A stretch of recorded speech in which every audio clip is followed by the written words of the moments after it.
اعوذ باللہ من الشیطان الرجیم بسم اللہ الرحمن الرحیم اقرأ باسم ربک الذی خلق خلق الانسان من علق اقرأ وربک الاکرم الذی علم بالقلم علم الانسان ما لم یعلم صدق اللہ العظیم۔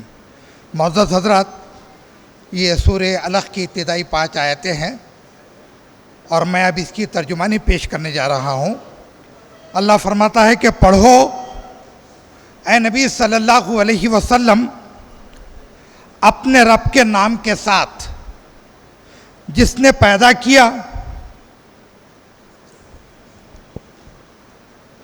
پیدا کیا، جمے ہوئے خون کے ایک لوتھڑے سے انسان کی تخلیق کی۔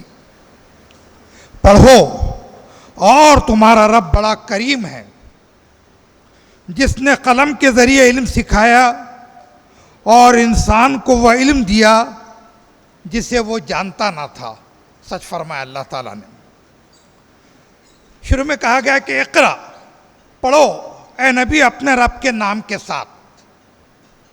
عزیز ساتھیو، یہاں پر یہ جو کہا جا رہا ہے کہ پڑھو بسمی، اللہ کے نام کے ساتھ، مفکر اسلام مولانا حضرت ابو الحسن علی ندوی نے کہا کہ دنیا کے کئی مذاہب میں تعلیم کو بہت ویٹیج دیا گیا، اسلام نے بھی ویٹیج دیا، لیکن اسلام کا امتیاز یہ ہے کہ یہ سبجیکٹ ٹو کنڈیشن ہے کہ پڑھو بسمی، اللہ کے نام کے ساتھ۔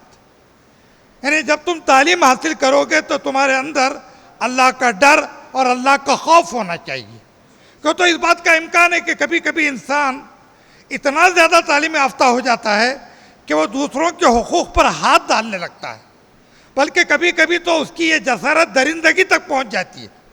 آج ہمارے اپنے ملک سے لے کر غزہ تک ہم یہی منظر دیکھ رہے ہیں۔ تو اسلام کا امتیاز یہ ہے کہ پڑھو بسمی، یعنی اللہ کے نام کا استحضار رکھو کہ تم اللہ کے سامنے جواب دہ ہو۔ ڈاکٹر حمید اللہ نے کہا کہ جب یہ آیت نازل ہوئی، نبی صلی اللہ علیہ وسلم کی ذات اقدس پر وحی کا آغاز انہی 5 آیتوں سے ہوا۔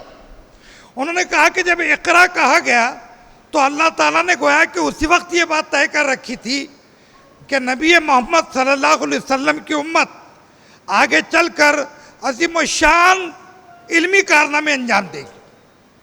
امیر جماعت سعادت اللہ حسینی صاحب اکثر و بیشتر ایک فگر پیش کرتے کہ آج دنیا اتنے رفتار کے ساتھ علم کے میدان میں ترقی کر رہی ہے کہ ہر 3.5 سیکنڈ میں ایک ڈسکوری ہوتی ہے، ہر 3.5 سیکنڈ میں کچھ نہ کچھ دریافت ہوتا ہے۔ تو ڈاکٹر حمید اللہ کا کہنا ہے کہ یہ تمام باتیں اللہ تعالیٰ نے اقرا کے وقت طے کر لی تھی۔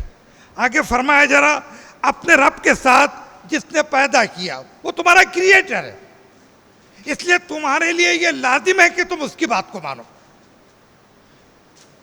جمے ہوئے خون کے ایک لوتھڑے سے انسان کی تخلیق کی۔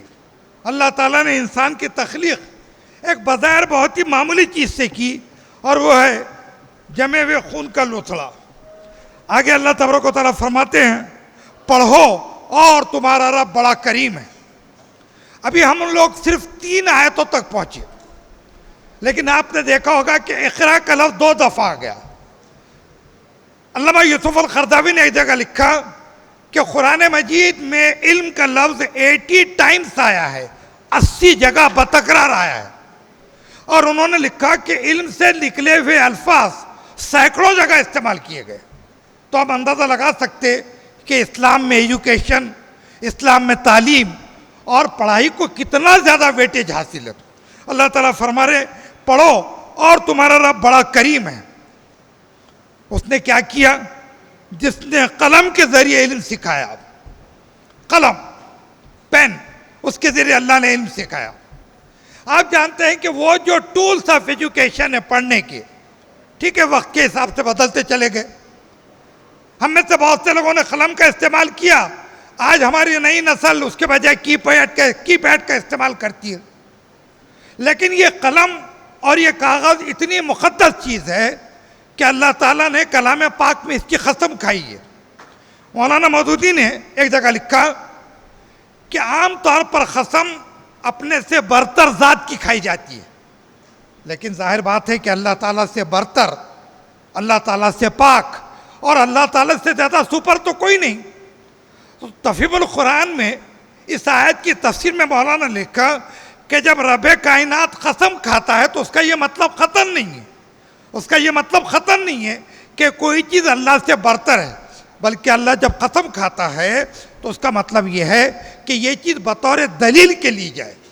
تو اللہ تعالیٰ دلیل کے طور پہ کہتا ہے کہ اس نے قلم کے ذریعے علم سکھایا۔ عزیزان گرامی، آپ اگر کلام مجید میں سورہ قلم کے طرف جائیں تو بالکل شروع کی پہلی آیت ہے، نون والقلم وما یسطرون۔ ترجمہ ہے کہ قسم ہے قلم کی، اللہ تعالیٰ قلم کی قسم کھا رہا ہے، اور ان چیزوں کی جسے لکھنے والے لکھ رہے ہیں۔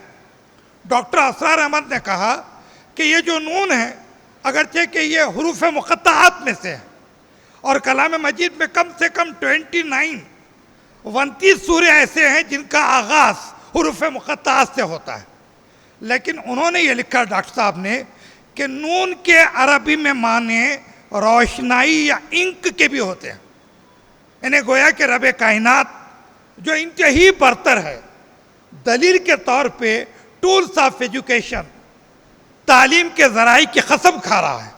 وہ قسم کس چیز کی ہے؟ قلم کی قسم اللہ تبارک و تعالیٰ کھا رہا ہے۔ تو اللہ تبارک و تعالیٰ فرماتے ہیں کہ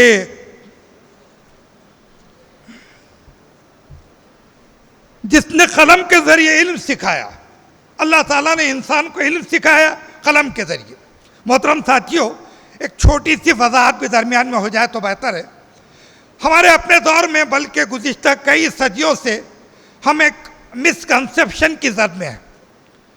وہ مسکنسیپشن کیا ہے کہ بھائی ایک علم دین ہے، اور جو لوگ حاملین علم دین ہے، اہل علم حضرات، ان کا اصلی علوم سے کوئی لینا دینا نہیں، انہوں نے ادھر دیکھنا بھی نہیں چاہیے۔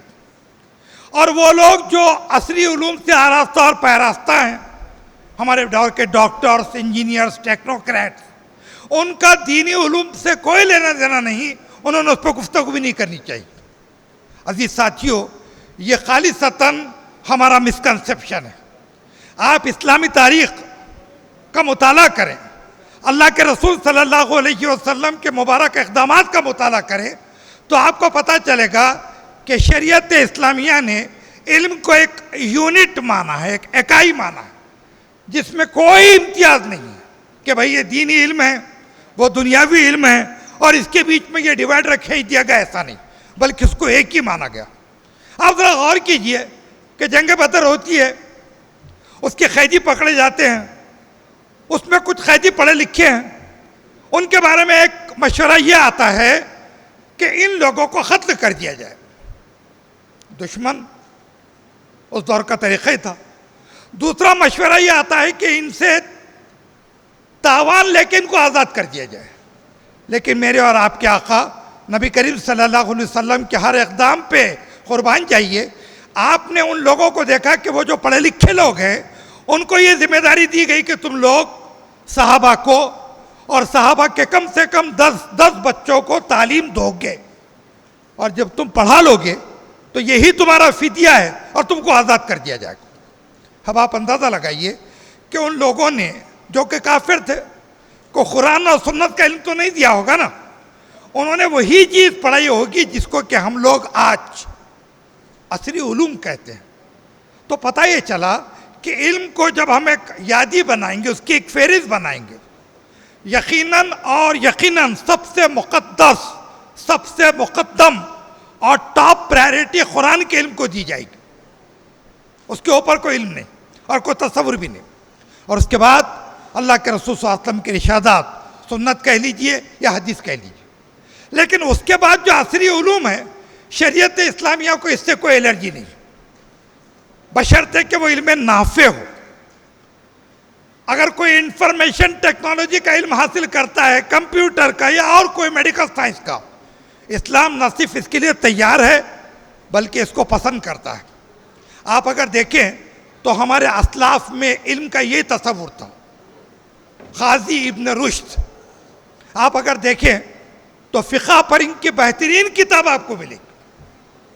اور دوسری طرف علم اتنا وسیع ہے کہ علم طب اور میڈیکل سائنس پر بھی آپ کو ان کی کتاب ملے گی. میں آپ کو دعوت غور و فکر دیتا ہوں کہ ہمارے دور میں اس کی کوئی اکی دکھی صحیح مثال ہم کو نظر آتی ہے یا شاید اکی دکھی نظر آتی ہوگی. تو یہ مثالوں سے ہم کو پتہ چلا کہ علم میں کوئی ڈویژن ہے نہیں. اور ایک بات بتا کر پھر ہم آخری آیت کی طرف چلتے ہیں کہ اللہ کے رسول کے دور میں ان لوگوں نے صحابہ کے بچوں کو تعلیم دی اور وہ لوگ جب آزاد کر دیے گئے تو وہ لوگ مکہ لوٹے. وہ پڑھے لکھے لوگ تھے, بہترین انداز میں خطاب کرتے تھے. انہوں نے وہاں جانے کے بعد اپنی منافرت کو چھپایا نہیں, بلکہ مکۃ المکرمہ میں مسلمانوں کے خلاف اینٹی پروپیگنڈا کیا. بلکہ بعض اہل علم حضرات نے یہ تک لکھا کہ بعد میں جو غزوہ احد ہوا وہ یہی آزاد ہونے والے لوگوں کے پروپیگنڈے کی وجہ سے ہوا. یعنی پتہ یہ چلا کہ علم کے حاصل کرنے کے لیے اتنا زیادہ رسک لیا گیا کہ وہ لوگوں کو قتل کر کے خطہ ختم کر دیا جا سکتا تھا, لیکن ان سے تعلیم حاصل کی گئی. نیشنل سیکیورٹی یا قومی سلامتی کو داؤ پہ لگا کر ان کو چھوڑ دیا گیا اور انہوں نے وہ کام کیا جو کہ مملکت کے لیے خطرناک ہے. لیکن اس کے باوجود بھی علم کے میدان میں ان سے استفادہ کرنے میں کوئی گریز نہیں کیا گیا. عزیزان گرامی, اللہ تبارک و تعالیٰ آگے فرماتے ہیں انسان کو وہ علم دیا جس سے وہ جانتا نہ تھا. انسان تو کچھ نہیں جانتا تھا. انسان کو جو کچھ بھی علم ملا وہ اللہ تعالیٰ کا کرم ہے, جیسا کہ پہلے ذکر آیا ہمارے سامنے کہ اقرأ باسم ربک الذی خلق خلق الانسان من علق, اور آگے فرمایا گیا اقرأ وربک الاکرم. یعنی انسان کچھ نہیں جانتا تھا. فارسی زبان میں کہاوت ہے کہ کوئی جاہل شخص اگر یہ تسلیم کر لے کہ میں جاہل ہوں تو وہیں پر آدھی جہالت ختم ہو جائے گی. ایک شخص بیمار ہے لیکن وہ اس بات کو تسلیم کرنے کے لیے تیار ہی نہیں ہے کہ میں بیمار ہوں, تو اس کے تو صحت مندی کا کوئی سوال ہی پیدا نہیں ہوتا.